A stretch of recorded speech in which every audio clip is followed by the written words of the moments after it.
So, what did we all think of Sinners? I went to the theatre this weekend to watch Sinners, which is it's stylized as a horror thriller adventure film directed by Ryan Coogler. It's written by Ryan Coogler as well. Where to begin? It's set in 1932-ish, I think, in Mississippi, and it stars Michael B. Jordan in dual roles. He's playing two characters, Stack and Smokes. These are two characters that grew up in the area in Mississippi, and they, kind of got into organised crime, and they moved up to Chicago to do some jobs, and the film sees them on their return. There is a short prologue, but I don't really need to touch upon it. Yeah, they come back to their old stomping ground after going up to Chicago for a while, and they come back with a wad of money, and they buy an old barn off of a guy called Hogwood, because they're planning to open a juke joint for the black community where they're living. And Hogwood is a Klansman, so, in that not opening scene, but in that scene, they're kind of saying to him, like, we don't want no funny business, or we'll fucking kill you. If any of your Klansmen come onto our property line, we'll kill you. We'll just shoot them dead. And then they give him cash, and they buy the juke joint. So, yeah, both the characters called Elijah and Elias, or Smoke and Stack, is the sort of street name they're known as, the crime names that they have. And Michael B. Jordan plays both of these roles. And yeah, so it's kind of reminiscent of Tom Hardy in Legend way back when, playing two roles, both of them, in that case, two brothers again, the Cray twins. And in this case, Smoke and Stack, who all four of those characters from both films into organised crime. So it's very, it's got that energy to it, that feel to it. So they buy this juke joint, this old abandoned mill, barn, sawmill, whatever it is, and they're like, yeah, we're going to turn it into a juke joint. Then we get introduced to one of the main protagonists, which is Sammy, who loves to play the guitar. He's a very talented blues musician, but he finds himself in the unfortunate position of being the son of a preacher man. So his father is a preacher in their small community, but he is the cousin of Smoke and Stack. And obviously, they've got a bit of a name for themselves. So you're immediately introduced to this sort of internal conflict for Sammy, because obviously the bluesers, especially at that time, was associated with the devil to an extent, even within black communities. But it's always been, seen as being away from the church and away from the flock, so to speak. But Smoke and Stack want to recruit him for the new venture, and so that's how the characters kind of come together there. The preacher even says, like, if you keep dancing with the devil, one day he's going to follow you home and stuff like that, and it's against God. So you've got that, like, already there's that kind of parallel between what's going to come and what happens initially. So, like I say, the plot opens with him buying this juke joint. They then go and recruit Sammy as a musician for the opening night, because he is sick at playing the blues. You hear him play it a bit, and he spends a lot of time playing the blues. So they get him in as a cousin, as family, and also, to give him an opportunity to live his life a little bit, I suppose. And they go to this truck that they've parked in the bush that's like full of supplies. And the film's, let me just get my bearings together here. The film's split mainly into two main parts. The part one, which is a bit more of a drama almost, in my opinion, more so than it is a thriller or a horror film. It's a bit of a drama, and it's basically introducing all the characters, giving us a bit of background on all of them, making us care about them, shows us how they're all tied together in certain ways, and then it's them setting up the juke joint. The second part is the grand opening, I would call it, which is now the juke joint is open, and shit starts to happen. Shit hits a fan. That sounds crazy to say, because this first part, I really enjoyed the first part. So, but it's just when it hits a fan. It's just when things start to ramp up a bit. But the first part for me was very enjoyable. So they basically go to this truck that's full of supplies, that they parked in a bush somewhere, like on the roadside, and they decide to split up for the time being.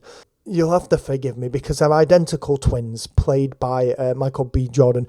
They are differentiated between the two, mainly in the sort of hat they wear, and they do have some, slightly different features. But they are twins. So basically, Smoke goes off to do his own thing in town initially, and Stack takes Sammy, and they go to a train station, a busy train station. Here they find a guy called Delta Slim, who's a drunken, but he's also got skin in the game, and he's a very talented musician himself. He's basically just busking at the train station, and they convince him to join. They make him an offer. Initially, he's kind of refusing the offer. He's like, no, I'm going to go to the place where I know it's there every night. I know it's going to be there in 20 years' time. I don't need, a bit of extra money for something that might not be there tomorrow. Bit of foreshadowing. But in any case, they kind of convince him by, plying him with beer. This fancy Italian beer. Just reminds me of Inglourious Bastards with Brad Pitt when he's trying to talk Italian. But no, they ply him with this Italian beer, and they say you can have all the beer you want if you come and perform with us. And, the idea is that the juke joint's going to stay open and you can perform there multiple times. Yeah, Delta Slim, like I say, he's got skin in the game, very talented. Looks like he's been around the block a few times, but he kind of is just that kind of like old drunk, which is kind of how it was back then, like treated as a second-class citizen despite the talent he has.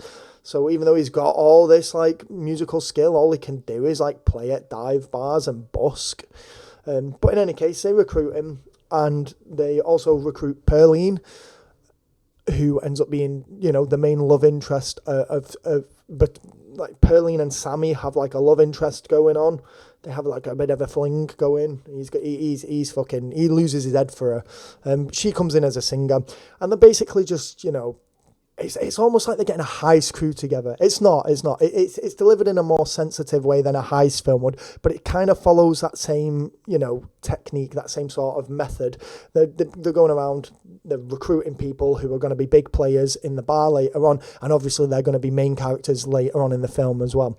So meanwhile, Smoke heads into town, and he goes to see two characters called Grace and Beau, a married couple who run some sort of general store in town, and he kind of recruits them as party preppers. They're going to make the sign, they're going to provide, cups, glasses, banners, decor, if you will. And there's like a thing there where somebody like tries to steal from his truck, so he shoots him in the leg, and then he pays to have him patched up because, the person realises that it's Smoke, and he's like, whoa, I didn't know, no trouble. So it shows us like how much clout these guys have in the community as well, and like, they kind of got out, they went to Chicago, they got out, they came back. Grace and Beau get recruited, and they're just going to bring like the sundries, if you will. We get a bit of an introduction to them, and then we get introduced to a field worker called Cornbread, who he goes to like hire as his bouncer. And then he goes to this shack in the woods, and he kind of has a moment at a small grave site, which is, a child's grave, and it's pretty clear it's a child's grave, and he takes a moment outside the shack, and it turns out this is where Annie lives, who is his estranged wife. It seems that he kind of bolted for Chicago, but there was already a lot of stress and pressure regarding the loss of their child together. And it's made pretty clear early on that that's the case. He hires her on as a cook. It's very clear that they still have this emotional connection to each other despite everything that's gone on. They have a little bit of an argument initially over occultism. Annie believes that some of the spells that she's cast and like the talismans she's made have helped protect the boys whilst they've been up in Chicago. Smoke tends to disagree, but they kind of have a bit of a spat about it, but it kind of ends in a raunchy sex scene where they kind of kiss and make up. But it's a bit of a crazy scene, to be fair, because it kind of flips from the two, because it shows how the circumstances have damaged the relationship, but deep down they really love each other. And I don't just mean circumstances in terms of losing a child. I mean, his criminal lifestyle and the way that his behaviour's probably affected things. And altogether, it's been a culmination that's just caused this huge rift in the relationship. But deep down, they still love each other. And you can genuinely see that already in the film. Meanwhile, you have a parallel, which is Stack at the train station, catches his ex-girlfriend Mary at the train station. I think the term that they use is that she passes as a white person. So obviously she's got like multiple different heritage. You know, she passes for a white person, but she has really strong family ties with the black community, and it's clear the black community see her as one of their own, and she's got really strong bonds and strong connections with all the characters that we're introduced to within this film that are black characters. So it's clear that even though she, you know, passes for white and there's that whole segregation thing going on, she still very much at heart feels a part of that community, and the community is very much accepting of her, and she is a part of that community. And it does get mentioned in the film multiple times that she's part of the family, and there's a love there and there's a connection there. So that element is there. Mary is a bit bitter initially with Stack regarding, like, her mother recently died. He kind of just upped and left, didn't send any flowers, and it's mentioned that Mary's mother did like a lot for Stack and Smoke, especially like helping support them when they were younger. So she seems a bit bitter about that at first, that they didn't send flowers, they didn't come to the funeral, they didn't write her, anything like that. This whole introducing the characters, recruiting, it probably takes up about an hour of the film. And one thing I want to mention is, like, in this respect, it is like the film is two different genres, because this first half really is like a drama. You've got these romantic backstories forming between the three main male leads and the three main female leads. Or you could even go as far as to say the four. So you've got Stack with Mary, Smoke with Annie, Sammy with Pearline, and then you've got Bo and Grace. So you've got these romantic things, and it is a drama at this point. It's kind of almost like a period drama in a way for the first part, this first initial, you know, I've split it into these two distinct parts. It's kind of like a period drama, the first part, and I'm not against that. I'm not. I've seen a few of the naysayers, if you will. They've said about that it's not a horror film, or it's a horror film but it drags. Like, overall, I have seen overwhelmingly positive reviews of this film, but either people have griped about that, and I've seen a few people still give it really high ratings, but then mention the pacing and some stuff. But I'm not against it. I think it's a vital part of the film to have this introduction to all the characters. And like they act like the film doesn't evolve or develop over time. And maybe it is quite a large portion of the film with this setup. But I will touch upon it a little bit more in a bit. But it's necessary. Basically, this film needs an extended cut. And that's why the first part, I think, the setup, is quite long. But to be honest with you, it's a beautiful film. Anyway, the first part especially has some stunning, like, hazy looking shots, and it really builds an environment for you, and it makes you care. It makes you care about the characters, because we're seeing how these relationships are building between characters, what relationships they've had previously. So although it does take up a fair amount of time, it does it in an important way, and for me it does it in a way that I enjoyed. So the film was shot on IMAX 65mm camera, and it was shot on some Panavision cameras, and it just does look the part. It's a gorgeous film. The colour grading's gorgeous. The cinematography is beautiful by Akapor and Autumn Durald. Beautiful job on the cinematography and the lighting and the colour grading. The edit is good. It is pure speculation, but I have an inkling that there will be an extended cut. And I think the reason that we haven't, that the film isn't longer, is studio pressure.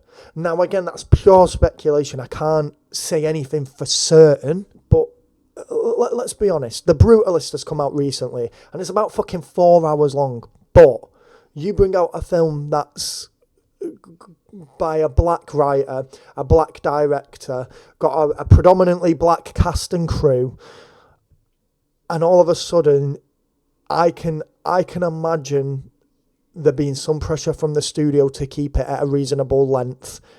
And I think we might have to wait till there's a home release to see an extended cut. I hope I'm wrong. I hope I'm wrong that it's not racially motivated.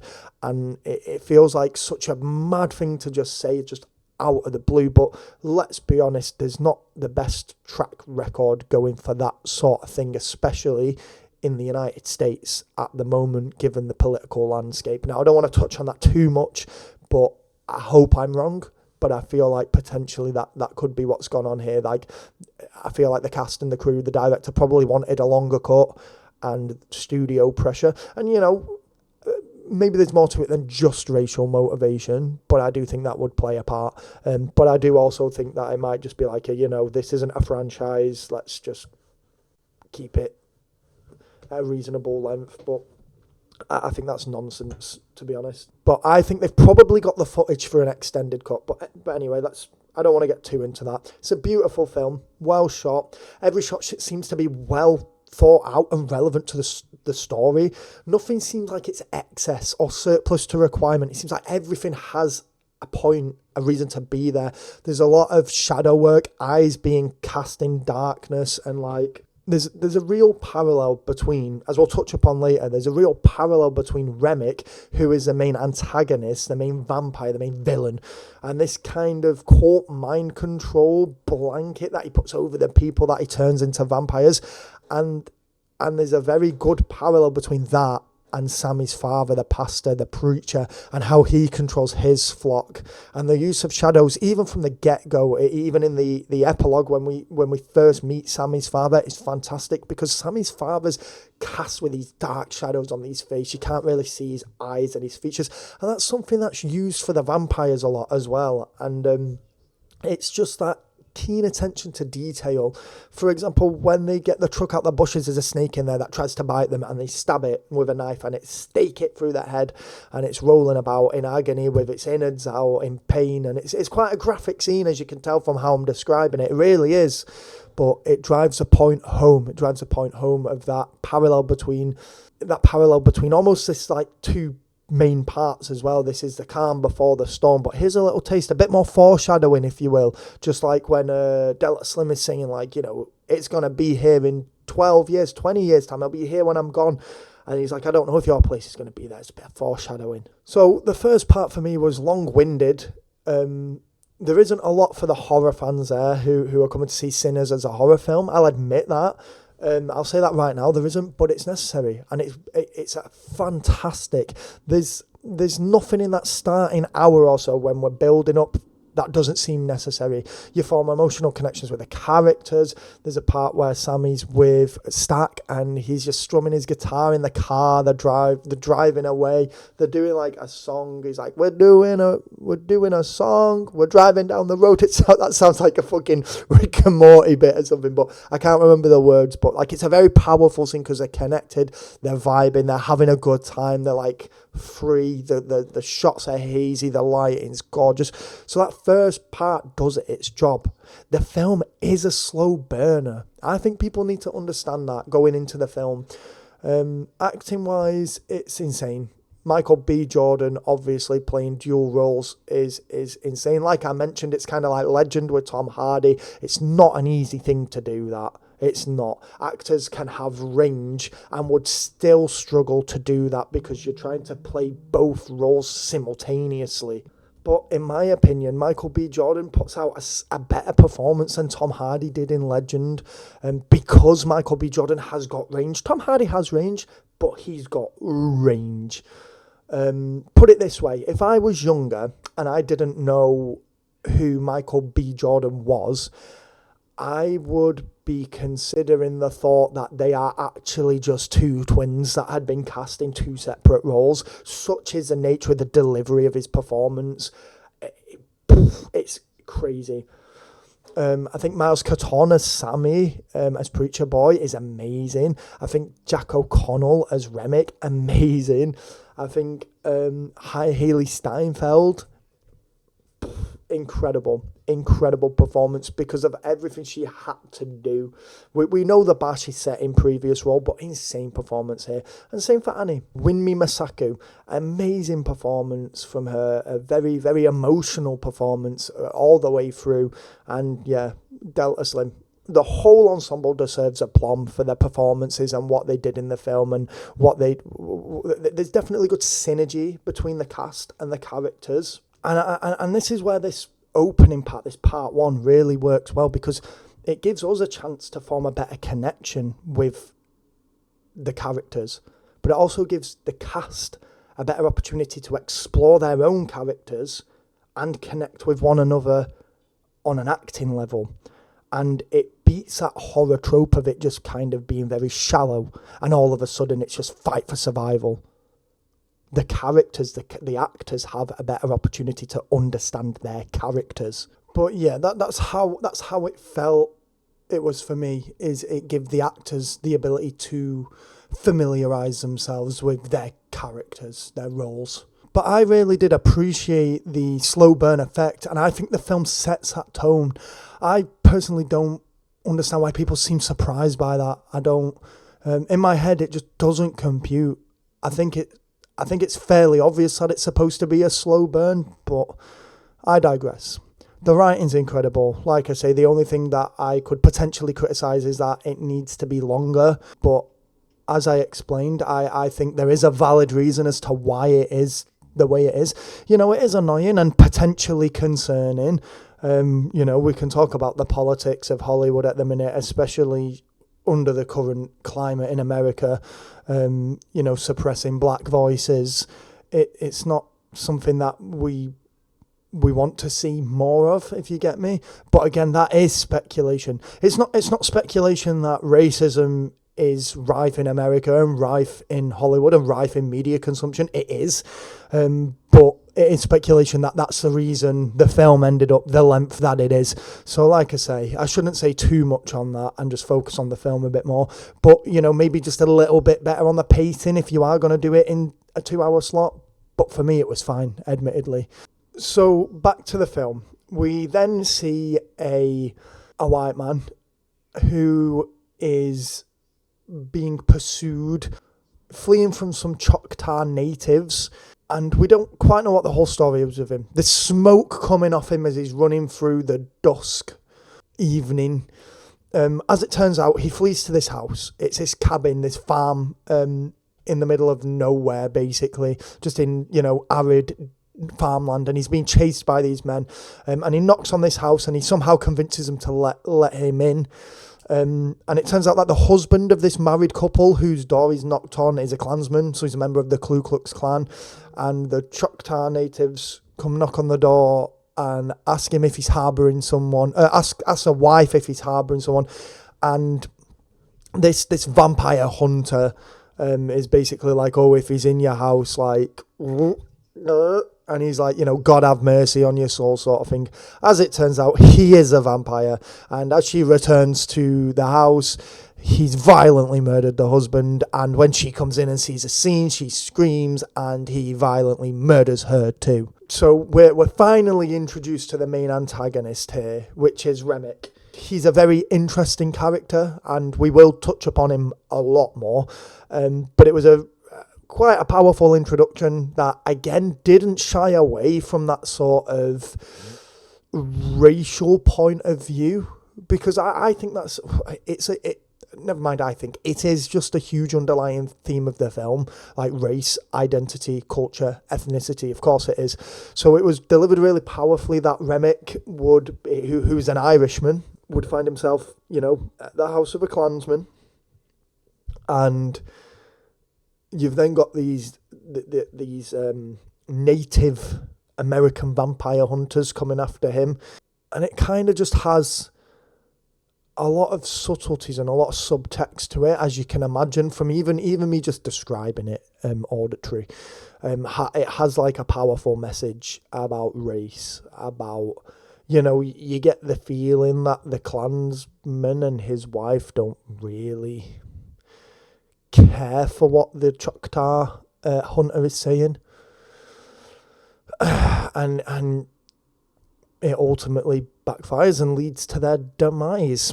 So what more can you say to that? So we then go to opening night. It's now opening night. And this is where now we're now coming into part 2, the second part, the real shit. There's a part where Sammy starts playing the guitar at the juke joint. It's opening night, everybody's popping, and it's just like transcendent. It's kind of like spiritual. It breaks a barrier between modern day, past day, the future as well. I'm talking modern day from the time that it's filmed, like that, yeah. And Sammy's playing the guitar, and you can see like a DJ playing. There's a guy, like a rock star, playing like an electric guitar, and it goes back to like tribal drumming and like dancing around, like tribal dancing, like symbolic spiritual stuff. It's probably my standout scene in the film. I think a lot of people have said that actually, but bearing in mind where we're up to on this video, and we still haven't actually really had an encounter with a vampire. We've had his introduction, his prelude to it, but like, the main cast and Remick have not crossed just yet. But like, Sammy's music is kind of summoning these spirits, if that makes sense. And we kind of get to see that. Everybody else is just bouncing and having a good time, none the wiser almost. And as he's playing, it's like this sweeping 360 continuous shot that just goes around the whole venue whilst everyone's just partying. And there's these like, you know, I'd call them spirits interspersed, like playing their own music, like I say, from the future, from the past. And the music's just melding so well, so nicely together. And the soundtrack is a huge point of the film. It is, but I'll touch upon that later. So Remick hears the music and he wants it. He wants it, bro. And he's like, he then goes to the venue. And, you know, Remick's, at this point, I was thinking Remick's is sort of like a Pied Piper sort of guy. He wants like Sammy's talent so he can like, you know, help him summon hordes of the dead. And there is a little bit more to it. But again, I'll get to that in a moment. But I still think that is part of it. Like, yeah, as you can imagine, music is a huge central theme for this film. Obviously, there's influence from old vampire films, like From Dusk Till Dawn, for example, but the main bulk of the inspiration, in my opinion, comes from the music, and specifically African music, or those with African heritage. And, you know, historically, the foundations of Western music are built off the back of what black people have done for music, especially during the slave trade, when music was one of the few escapes where they were able to express themselves properly. You know, you've got a lot of blues in the soundtrack. Yeah, obviously he's a blues player, but there's other elements as well of specifically black-centric music within the film, and it's a very good ode, a very good little nod to that sort of culture and that sort of community. But Remick wants to enter. You know, he has to ask for permission because he's a vampire. He can't just walk in willy-nilly, you know, just waltz on in. Hello, I'm here. And he's also white, and he's turned up to a black juke joint. So there's compounding problems here. Not that anyone inside the juke joint currently knows he's a vampire, but they all know he's white. So he tries to ask to be let in. And, you know, like I say, with him being white, doesn't work as well. Cornbread, he's like, you know, go get smoke, go get stack. We'll see how these guys kind of view the whole situation. So you get Remick coming over, and Remick is an Irish bloke, and he kind of wants Sammy and Sammy's music. And there's a very weird almost disparity at this point, because on the one hand you've got Remick, who is himself an Irish immigrant, and would have been subjected, even back in Ireland or in America, to this stripping of his own culture and his rights and being treated as a second-class citizen when he was a human, that is, presumably. And the parallel between that and now what he's doing to this black community at this juke joint, which is the exact same. He wants to take their music, their culture, their identity, but he wants to strip it. And he wants to take only the bits that he wants, and he wants to take their individuality and just leave them as part of this hive mind. And it's very multifaceted. At this point, it's very multifaceted. I could spend hours talking about some of the more subtle signs and the cultural and ethnic and political symbology that's going on in the film. And perhaps one day, I know I say this a lot, but perhaps one day I will. But for now, I want to keep it brief. But at the end of the day, you've got Remick, who is the main antagonist, who himself is a product and a victim of this colonization, of this stripping of culture. And now now he's the one doing that, but as a monster. He's the kind of person that claims to be an ally, and maybe he believes that. He must believe that his mission is the right mission, this mission to assimilate humanity into vampires. And, let's be honest, on the surface, this is a battle of good versus evil. Humans versus vampires. Humanity versus creatures of the night, like that sort of thing. And there's a reason that they've used vampires, which are bloodsuckers. They suck the life out of humans, bloodthirsty, ever hungry, insatiable, appetites, evil. And you've got to have a look at it from the point of view of, he's Irish, so he's a product of that himself. But then the first people that we see, or that we see him turn, or try to turn, as from Choctaw, he turns to Klansmen. And don't forget, those natives were vampire hunters, didn't manage to turn them. So he obviously enjoys targeting those who are suppressed, or who are insular as well, when you refer to the Klansmen. But presumably he targets people who are subject to racial abuse or being treated as second-class citizens. Presumably he targets them because less people care about them. It's kind of that thing about, not to go off on too much of a tangent, but like when sex workers are killed, nobody seems to care because, let's be honest, number one, they're female and we live in a sexist society, and number two, they're sex workers and it's seen as taboo and not appropriate, even though that's just not the case. So historically and even today, it's quite a big thing that sex workers are killed, and nobody in any position of power really does anything about it. And that's kind of the same mindset Remick must be in.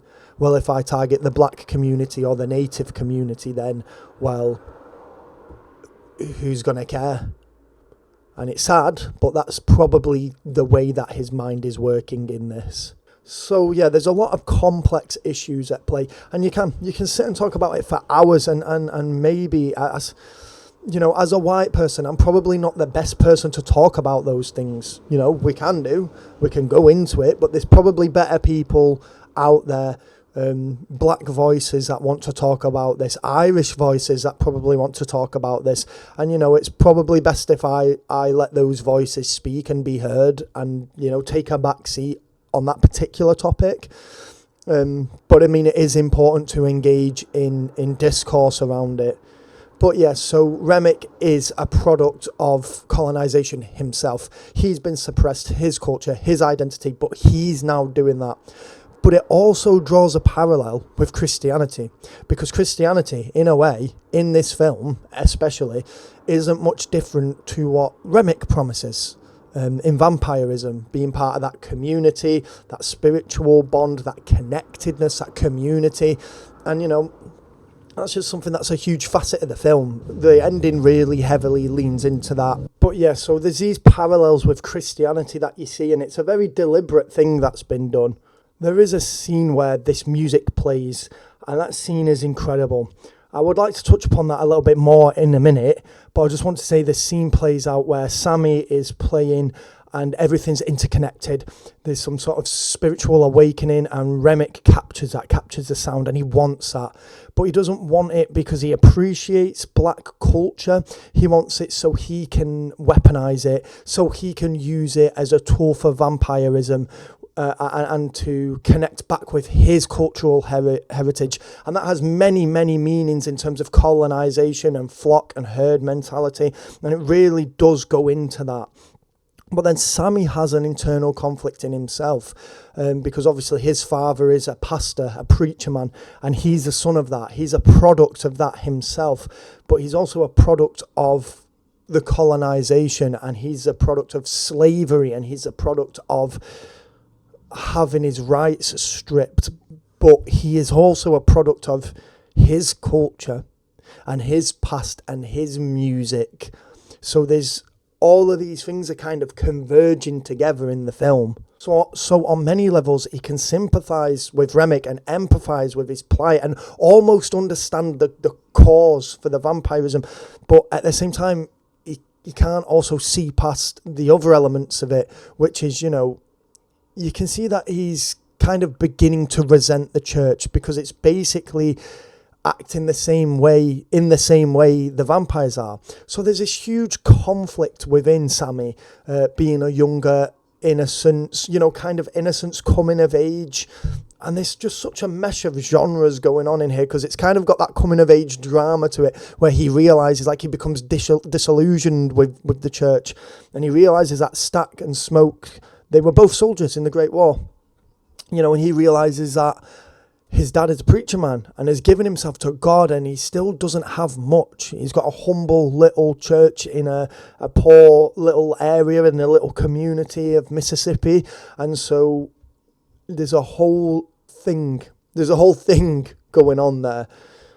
So anyway, Remick comes to the door, but before we touch on that, I want to just go back to that scene. So I've read a little bit online about this, and everybody's going nuts for this scene. It's an incredible scene, and it's easy to see why. It's gorgeous, it's beautiful scene, it's very symbolic, it's very, I'd go as far as to say, avant-garde in a way. The way we're panning around this juke joint where everyone's dancing, and all of a sudden there's a fucking DJ just spinning vinyls, spinning records, and there's a guy playing an electric guitar, like kitted out in a sick outfit, and then it spins around even more, and there's this tribal elder like drumming rhythmically, and meanwhile everyone else is doing their bit and still just dancing in the juke joint to Sammy's music. And it really does drive home that spiritual message behind the music, and it really ties the music in. You know, the music again is a really big part of the film. You know, even if you're not including the quote unquote main songs there, like the soundtrack, it plays a huge part. It's very atmospheric, or almost at times sexy is the word I'd use. It's very sexy, palatable, and it does a job. It creates emotional feeling on its own, off its own back. And that scene itself is basically a microcosm of what Coogler must have just been expecting or wanting from the film, which is to really, like, one of the main themes to be the sonic presence. And it works. So Remick wants to get in. He even offers money, lots of money for entry. He says he just wants to play for the crowd. He's got no problem with the black population, but Smoke and Stacks, they're a bit suspicious. They're generally suspicious of outsiders anyway. They know who their own kin is. They know everybody very well. And obviously being gangsters as well and pro-criminals, so to speak, organised crime people, they're just naturally suspicious of people, more so of white people, given the racial tensions at the time. So they don't let him in, but Remick wants in. Remick wants in for the music, to turn everyone. Mary kind of speaks to Stack and is like, you need the money. I can basically tell. There's like this whole thing, you know, with Italian beer and wines, some wines. And Mary's like, I can tell you've done over both sides in Chicago and you've just fleed with a load of money. You're going to need the money. Like, you know, you've got to let these people in. Don't forget that Mary's considered as somebody who passes for being white. So she goes, well, I'll go and scope out the situation. I'll go and talk to them, get a feel for them, see how they are. I'll case him out. I'll see what the sitch is. And she goes outside, and like I said before, about this juxtaposition between the church and the vampirism, it's there again. You know, you go outside and everybody's eyes are cast in shadow and they can't really be seen until Remick, you know, reveals that his eyes are red. Mary decides to go. She's not in any particular rush, weirdly. She just kind of turns her back and starts to walk off, which I think is a bit of a bad move in my opinion. Like, you know, things not to do in a horror film or in a horror situation, and she just kind of turns her back and starts walking off somewhat slowly. There's no real rush to it. And I mean, in that one instance, it's probably quite poor writing, but just that one instance. And Remick turns her. The camera cuts. It's really well shot in that respect. And then all hell kind of breaks loose. She goes back to the juke joint where Cornbread is, and she's let inside. She's like, "Oh, can I come in?" And he's like, "Yeah, of course." Like, he don't even think anything of it. She goes to Stack, tells him they were trouble or something, and they start making love. You know, and it was coming because it had been set up. And this is what I was saying about this hour of setup. It really helped the film because, number one, you care about the characters. But number two, you can see how these decisions are made. If this had been a rush job, I'd be like, yo, why the fuck is Stack just sleeping with this bird that he fobbed off? You know, I know he's got a pass with her, but he left her and, you know, you don't really know what the situation is. But it's all the lead up. You know Stack still cares about her. You know she still cares about him. So, you know, when they do go to, like, making love, it makes sense. But then she lethally bites him. She absolutely tears his throat out. There's been a confrontation in the juke joint, and Smokey's like, go get Stack to Sammy. Sammy sees that's a banging, closes the door, says, I'm not dealing with this shit, you go deal with that shit. And it kind of keeps us in this, it kind of keeps this laid back tone to it, even though, like, we know shit's now going on. We know that. The audience does. The crowd at the juke joint doesn't, but we know. So then they go in, Smoke goes in, and at that point, Mary's bit fuck out of him. So he just starts firing, like, shooting her loads, like, 6-7 times. She doesn't even drop. She runs out, says something about they're all going to die tonight or something, and she gets out. Stack does die, and Remick attacks Cornbread, who's gone for a piss and has left Slim to guard the door as a doorman. So Smoke decides, obviously, to close the fucking juke joint, you know, not realising that it's bloody vampires. He kind of just kicks everybody outside the joint. Obviously one of the worst decisions you could possibly make, but at the same time, he's not really aware of what's going on. I said to Tasha at the time, I did say, like, you know, if I was him, even if I didn't know how dangerous it was, I wouldn't just be sending people out into the night wildly. Like, that's fucking crazy. But he did anyway, and it kind of needed to happen anyway, so we were kind of left with our core group of players.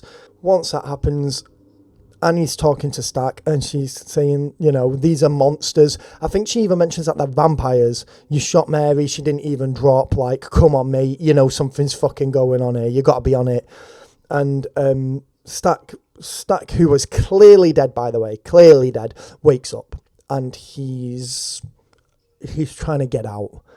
He's knocking on the door. Let me out. He tries stabbing through, and Smoke is fucking, he's confused at this point. His head's gone. And Annie's saying, you know, don't let him out. And she is right. She's dead right. She gets him with some pickle juice, and he, like, flees and goes or whatever, and he runs off into the night as well. And now it's clear things have changed. And it's just done so well. The pacing at this point is fantastic. It's moving, but it's not speeding. You're allowed to digest everything. You're allowed to feel everything. You're allowed to see everything unfold. But it's not just a freight train going on where they've just set up for an hour nice and slow, and then they've just sped through it to get to the end because they were running out of time. Basically, all chaos begins breaking through, and all hell just breaks loose. Realising that everyone's a vampire now after the pickle juice incident, after the pickled garlic or whatever it was, Annie decides to tell everybody some, you know, sunlight, silver, wooden stakes can kill vampires. They can't enter buildings unless they're invited, you know, and killing Remick won't save everybody or destroy everybody he's already turned, you know. And, like, as she's saying that, they're, like, sharpening stakes, and there's lots of cinematic shots. It's a very polished film. It's a very nice looking film, and she's, like, educating them all on that whilst it goes through this sort of montage of them, like, preparing for the inevitable. Remick shares everybody's memories, and everybody's personalities remain intact. I've mentioned it as a hive mind. That's probably the best way to describe it. So, like, Remick can share all of his thoughts and feelings with everybody he's turned, and equally, everybody that he's turned, unwillingly, share their thoughts and memories and feelings with him, and they kind of, like, work in unison. that there is some degree of autonomy, as we'll touch upon in a little minute, quite soon, I'd imagine. But realistically, they're kind of all under his thrall, shall we say. He has control of them. He's a head honcho. He's the boss man. Remick then tries to negotiate. He says, I just want Sammy, whose skills he wants to utilise to turn more people into vampires, to summon his ancestral spirits and open that gateway where he can see his old tribe, his old community, if you will. But he will, also use it to turn more people into vampires, because he's like the fucking Pied Piper when Sammy starts strumming that guitar. It's amazing. The rest of the survivors, which includes the main cast that I introduced earlier in the video, they all kind of rally around Sammy and are like, nah, we're gonna protect our boy. We're gonna protect this guy. So Remick is like, right, well, vampirism does protect you. You'll be immortal. You'll have freedom. There'll be no racism. We all love each other. We're all connected. We're all friends. And he also lets loose at Hogwood, who is a gentleman that Smoke and Stack, I say gentleman, more the cunt, who Smoke and Stack bought the Duke bar from at the beginning. He's a Klansman, and he's actually planning to come and attack the Duke joint in the morning when everybody's about to leave. And Remick knows that because he's turned a Klansman, if you recall. So he kind of lets loose that, they're coming in the morning anyway. I can protect you, sort of thing. Like, we can protect each other. So this is what I mean. It's such a complex story. Everything just builds up, and it comes together so well. It's so well written in this respect. Like, everything kind of just comes together in a nice rubber band ball almost, where it's just like tightly compact and fit together. So he says they're planning to attack the joint at dawn when everybody's supposed to be like, leaving. So again, they refuse. They say, no, we're going to protect Sammy. But then Remick threatens to attack Grace's daughter. And Beau, who is Grace's husband, he's been attacked and turned because he went to get the car. He's like, I'm going to go get the car. We're going to go home. And he gets caught and he gets bit and he gets attacked. He gets turned. So obviously he knows all of those feelings and thoughts. And not only does Remick threaten to go and attack their child, he also, in Mandarin, talks to Grace, so the rest of the party can't understand, and basically says that he's going to, sexually assault her. He's going to, do some dirty things to her once she's turned. Obviously, Grace ain't happy about that. So, to keep the vampires from getting a daughter, Grace then is like, we need to do something. And in a way, she's right. It's not the right call, because as of that point, none of the vampires are moving towards town. They're all still surrounding the building, and they've kind of let their eight in the hole go. Like, they just want Sammy. I'm not saying they won't go into town to get Sammy, but as it stands, they're all around the building. They're trying to get Sammy. But from Grace's point of view, her husband's dead. She's basically being threatened with SA and the murder of a child. So she's enraged. She loses her head. Bang. She invites him in. She says, come in. She lets him in. That is when literally all hell breaks loose now. Once they're inside, there's a big fight that ensues. In the altercation, Grace stakes Beau through the heart and is caught on fire and is just engulfed in flames. But you get the feeling like it's right. I know that sounds crazy, but she's freed her husband. She's freeing herself from being able to be, defiled, so to speak. And she's done justice for her husband in that way. And you get the feeling there was no way she wasn't going to die. I know that sounds harsh, but she gets a good send-off. A hero's send-off, really. Annie gets bitten, and earlier in the film, she made Smoke promise that if she does get bitten, he's got to kill her before she can turn. So Smoke reluctantly does it once she's been bitten, which causes Mary and Stack, who are turned, to have a little bit of autonomy here, where Mary is very clearly distraught at that, because that was her family, that was her friends, that was her love, that was her community, and it kind of breaks her. So Stack takes her, and they get out of there. They somehow break free of this herd mentality, and there's this thrall, and they just escape off into the woods for the time being. And they go. So Annie's now dead. Mary flees, And then Delta Slim also sacrifices himself so they can escape upstairs, the remaining survivors. It was a bit lackluster for me, to be honest. Slim's death, I think he had like a petrol bomb in his hand, and he doesn't really use it, and he kind of just stands there and gets eaten. So again, like, I'd probably say like some of the worst bits of writing in this film, and I use worse loosely because it's a fantastic film, but they probably come from the way they wrote some of the death scenes. Like, I think Grace's death scene was fantastic, but Mary's, like I say, was a bit, Slim's was a bit, like it literally was like, like he had like this petrol bomb in his hand or something, or some sort of weapon in his hand, and he was swinging it about, and he just didn't even attempt to use it, really. So that was a bit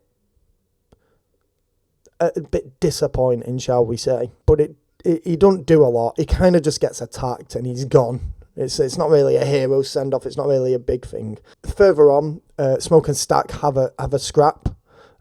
Smoke has still got the charm around his neck. Stack has returned.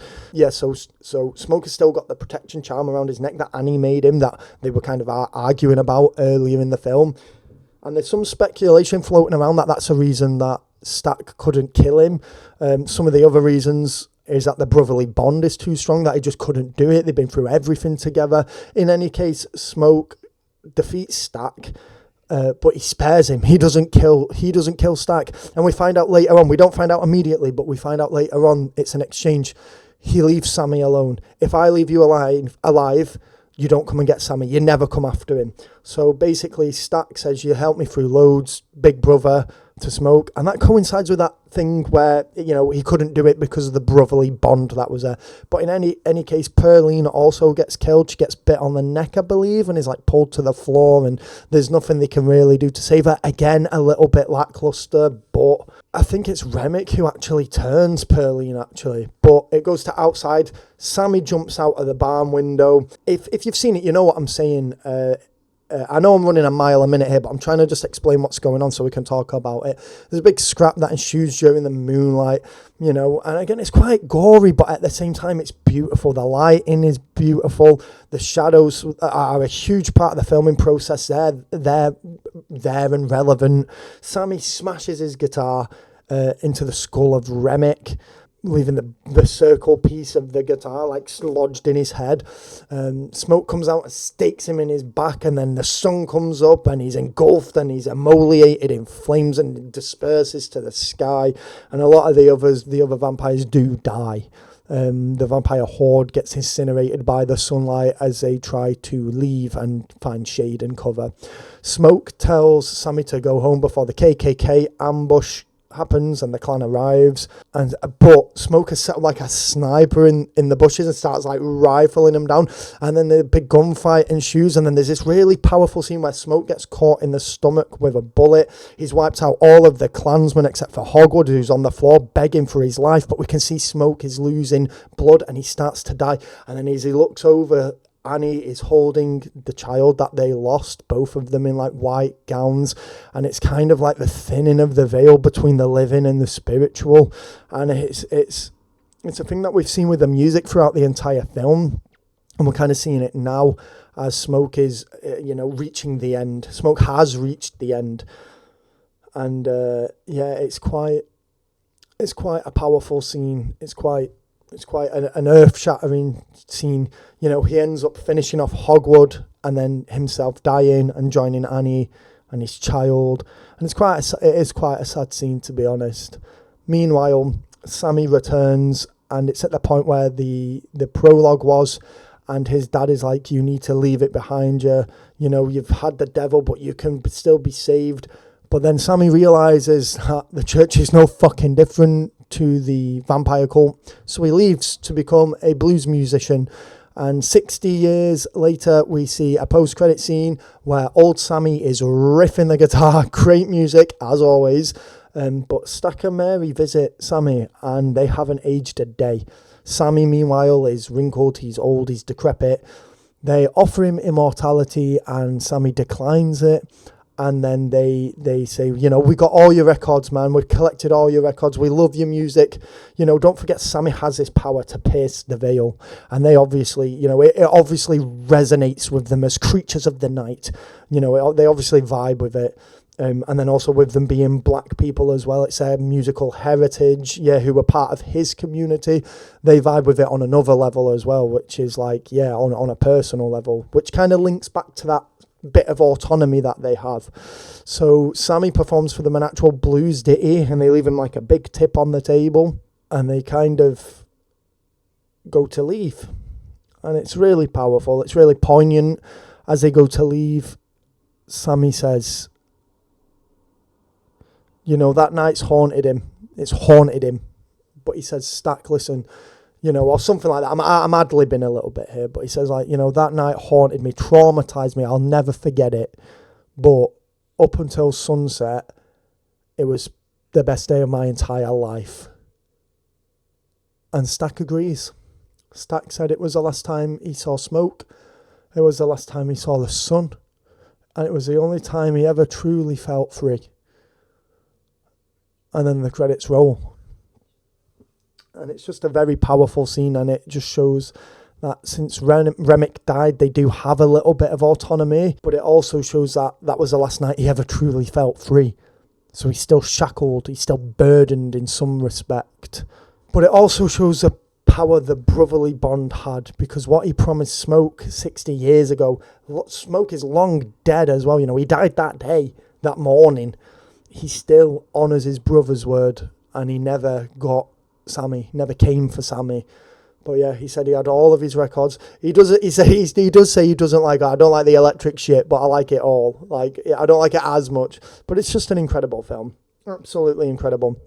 There is a post-credit scene, which is Sammy just riffing the guitar, before he had a scar on his face as well. I feel like it's almost B-roll where he just started shredding and they were just like buzzing about it. But it's a very powerful film with a lot of powerful messages in it, both on like the symbolic level and on a more upfront level. So you have got that battle of good versus evil, but it's trying to say that, like, in the film, vampirism isn't necessarily a bad choice.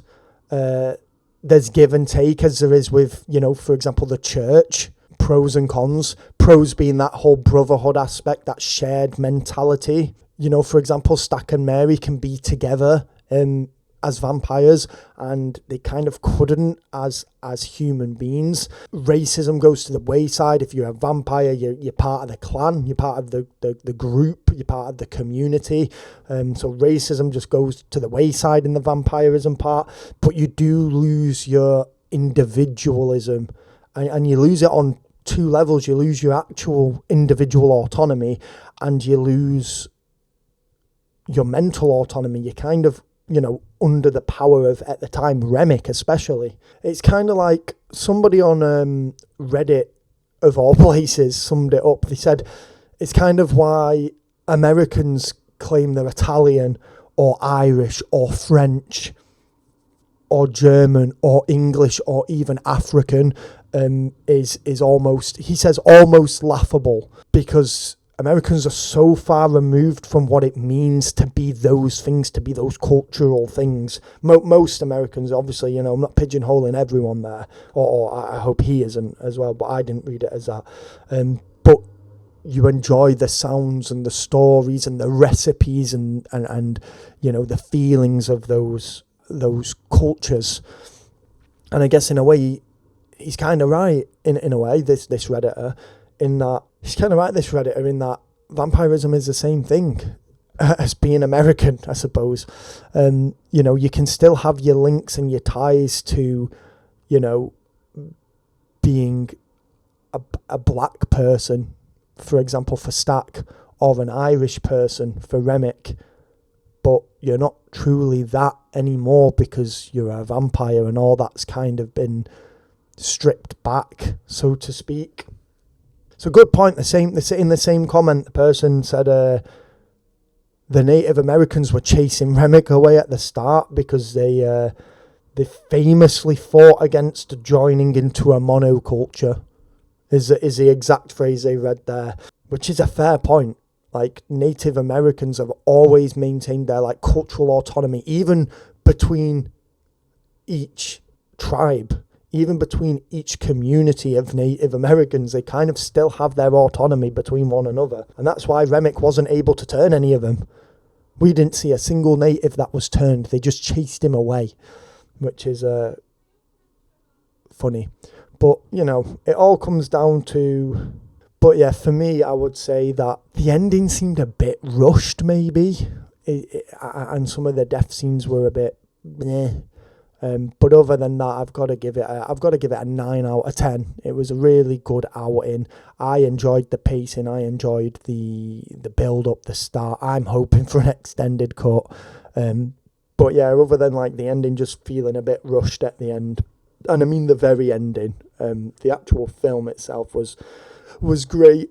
And yeah, for example, like Pearline's death, Annie's death was a bit more but still quick. Slim's death, Mary's death, you know, they were all a bit bleh. But apart from that, great film. But yeah, that would be the only slip being. But I do want an extended cut. I do think we're going to get one, you know, mark my words.